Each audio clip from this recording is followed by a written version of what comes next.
Isra Mi'raj itu bukan dongeng. Isra Mi'raj itu bukan bualan. Isra Mi'raj adalah sebuah perjalanan spektakuler dalam sejarah peradaban manusia yang dipersembahkan Allah Subhanahu wa taala kepada manusia terbaik, teladan kita, Nabi Muhammad sallallahu alaihi wasallam.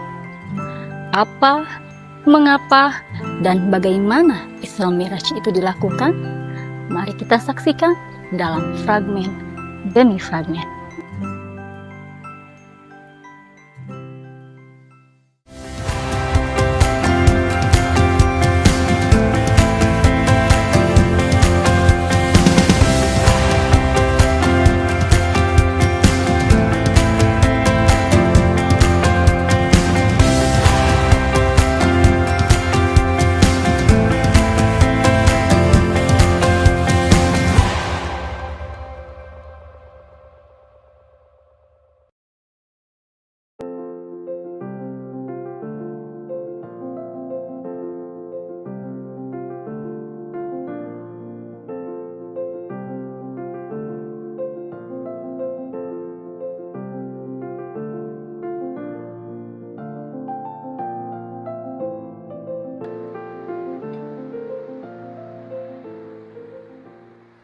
Bismillahirrahmanirrahim. Assalamualaikum warahmatullahi wabarakatuh. Saya di sini untuk berbagi mengenai salah satu fragmen yang sedang kita peringati bersama, Isra Mi'raj. Sebelum masuk ke situ, saya ingin bertanya kepada kita semua, apa sih istilah yang sering kita gunakan untuk mendefinisikan jalan-jalan? Apa ya? Yaps, healing. Saat-saat ini kita sering mendengar istilah tersebut saat seseorang pergi sejenak dari aktivitas rutin harian. Mengapa sih istilah ini digunakan? Bukankah artinya healing itu penyembuhan? Atau artinya orang-orang yang sedang bepergian itu adalah orang yang sedang sakit? Nope, tentu saja orang-orang akan keberatan jika ia dikatakan sakit saat ia sedang melaksanakan bepergian. Kemungkinan besar istilah ini muncul karena aktivitas rutin harian yang tak jarang membuat orang penat dan ingin mengambil jeda sejenak. Ya, harapannya setelah melakukan perjalanan ini, baterai energi kita full kembali dan semangat dengan seabrek tugas dan rutinitas. Lantas, bagaimana konteks healing dalam agama Islam? Apakah kita dibenarkan untuk melakukan perjalanan agar siap dan semangat kembali beraktivitas rutin, bekerja, atau belajar dalam kita konteks sebagai pelajar? Ternyata, jika kita melihat perjalanan Isra dan Mi'raj, ada benang merah dengan istilah healing yang biasa kita gunakan. Namun, tentu saja alasannya yang jauh berbeda. Jika kebanyakan kita ingin healing karena merasa lelah, setelah menyimak baik-baik pada prosa fragmen 1, ternyata alasannya jauh lebih dalam daripada itu. Bayangkan jika situasinya menimpa pada kita.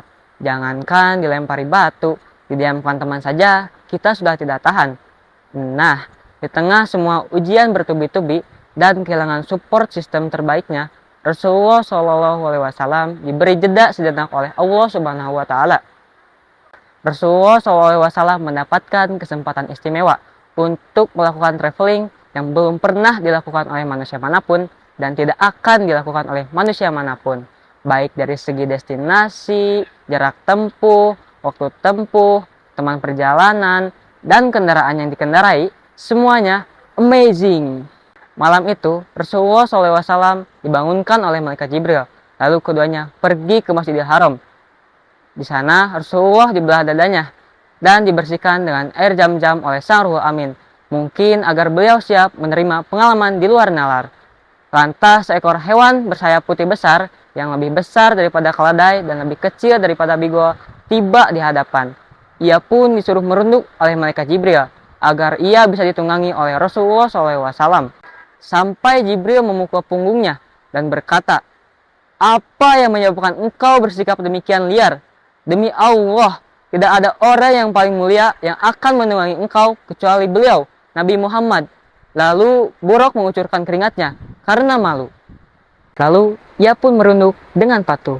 Rasulullah menaikinya dan wus, ia pergi cepat kilat dengan malaikat Jibril alaihissalam. Tahu nggak teman-teman, satu langkah hewan ini seberapa jauh? Satu langkahnya setara dengan jarak terjauh pandangan mata. Maka dari itulah hewan ini dinamakan buruk, yang artinya secepat kilat. Seketika Nabi Muhammad memasuki dimensi yang berbeda. Waktu bukan lagi tentang menit dan detik, namun lebih rendah daripada itu. Mungkin dalam sudut pandang beliau, bumilah yang berjalan melambat.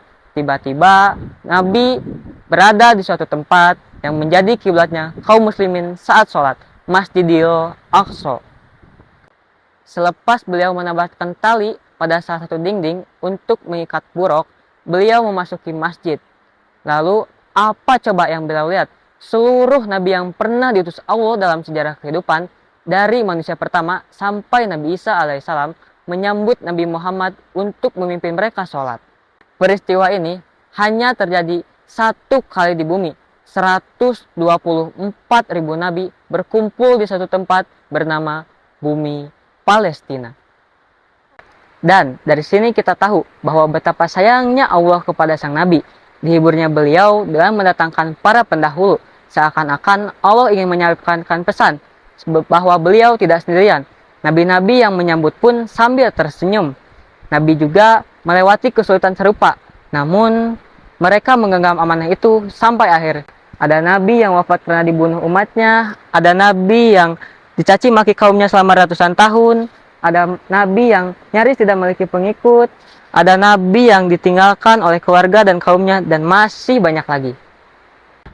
Dan mereka semua hadir di sana untuk mensupport perjuangan nabi terakhir yang akan menyempurnakan risalah Nabi Muhammad SAW. Lantas, apa pesan moral yang didapatkan dari kisah Isra ini?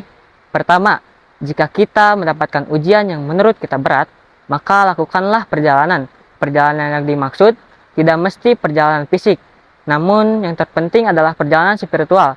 Temui orang-orang yang pernah menjalani hidup ini dengan berhasil, walaupun ujiannya tidak mudah.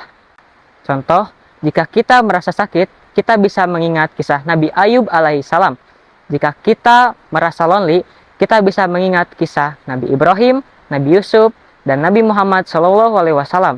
Jika kita merasa difitnah, kita bisa mengingat ibu kita, Sayyidah Aisyah radhiyallahu an. Jika kita merasa ditindas tiran, kita bisa mengingat Siti Asyah, istri Fir'aun.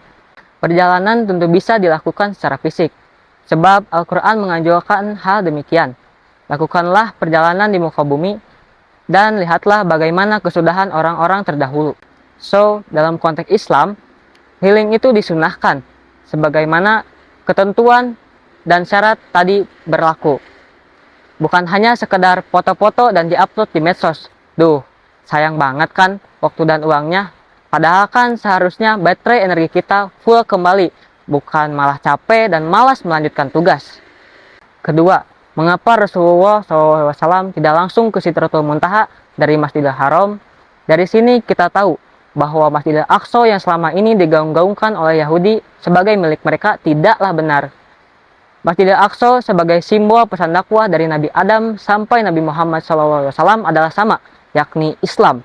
Nah, pelajarannya bagi kita saat kita mendapatkan ujian dari Allah Subhanahu wa Ta'ala, ingatlah bahwa sejatinya di muka bumi ini kita sebagai manusia memiliki tujuan yang sama, yakni menjalankan ujian dari Allah Subhanahu wa Ta'ala.